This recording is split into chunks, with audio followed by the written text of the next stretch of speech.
Hello all, welcome back to my channel, Momo's Cooking Lab. ഇപ്പോൾ വളരെ trending ആയിട്ടുള്ള ഒരു ഫ്രൂട്ട് പെയിൻ്റ് റെസിപ്പിയാണ് നമ്മൾ ഇന്നിവിടെ ചെയ്യാൻ പോകുന്നത്. അതിന് വേണ്ടുന്ന സാധനങ്ങൾ എന്തൊക്കെയാണെന്ന് നോക്കാം.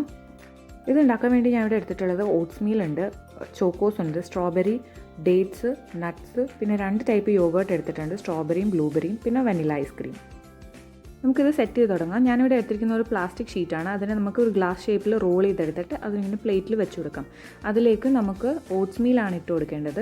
കടയിലൊക്കെ മേടിക്കാൻ കിട്ടുന്നതാണ്. ഇപ്പോൾ നിങ്ങളുടെ കയ്യിൽ ഓട്സ് മീൽ ഇല്ലെങ്കിൽ ഓട്സ് റോസ്റ്റ് ചെയ്തിട്ട് അതിലേക്ക് കോൺഫ്ലേക്സും ഡ്രൈ ഫ്രൂട്ട്സും നട്ട്സും ഇട്ട് കൊടുത്തിട്ട് അതിനെ മിക്സ് ചെയ്ത് ഇതിനകത്തോട്ട് ഇട്ട് കൊടുത്താൽ മതി. ആദ്യമേ ഓട്സ് മീൽ ഇട്ട് കൊടുക്കുമ്പോൾ നല്ല കട്ടിയിൽ തന്നെ കുറച്ച് തിക്ക് ലെയറായിട്ട് ഇട്ട് കൊടുക്കണം. അല്ലെങ്കിൽ നമ്മൾ മുകളിൽ യോഗേർട്ടൊക്കെ ഒഴിക്കുമ്പോഴത്തേന് ലീക്കായിട്ട് പോകാൻ സാധ്യതയുണ്ട്. ഇനി ഇതിലേക്ക് ഞാൻ ഇടുന്നത് ചോക്കോസ് ആണ്. ഇത് കംപ്ലീറ്റ്ലി ഓപ്ഷണലാണ്. നിങ്ങളുടെ കയ്യിലുണ്ടെങ്കിൽ മാത്രം ചോക്കോസ് ഇട്ട് കൊടുത്താൽ മതി.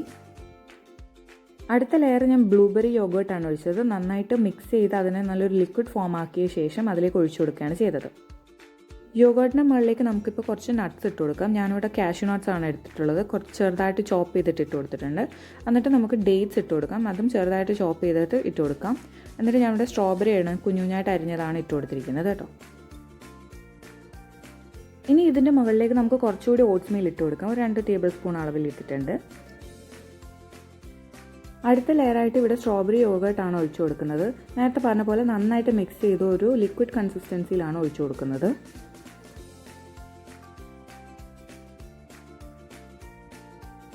വീണ്ടും നേരത്തെ ചെയ്ത പോലെ തന്നെ നമ്മൾ കട്ട് ചെയ്ത് വെച്ചിട്ടുള്ള സ്ട്രോബെറിയും നട്ട്സും അതുപോലെ തന്നെ ഡേറ്റ്സും ചോക്കോസും ഒക്കെ ഒന്ന് ഇട്ട് കൊടുത്തൊരു ലെയർ പോലെ ആക്കിയെടുക്കാം.